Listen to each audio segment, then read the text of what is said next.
مباراة كاس مصر لسه برضو التداعيات بتاعتها لسه موجودة.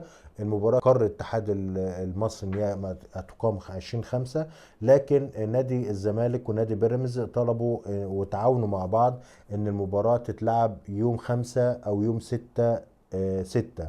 طبعا في حاجات كتير قوي في اليوم ده. الاجنده الدوليه من يوم 2 ليوم 10، بمعنى ان اللعيبه سواء بيراميدز او لعيبه الزمالك هيروحوا لمنتخباتهم من يوم 2 ليوم 10. وطلع كلام كمان ان الزمالك وبيراميدز بيحاولوا يقنعوا اتحاد الكوره ان يتلعب يوم 11. طبعا المفهوم كل ده ليه؟ اولا لسببين: ان يكون اللاعيبه الدوليه رجعت بعد يوم 10.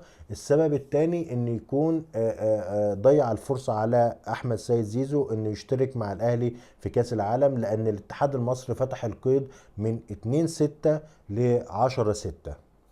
طبعا هنشوف الايام اللي جايه ايه اللي هيحصل، وهنترقب الموقف القادم ان شاء الله باذن الله.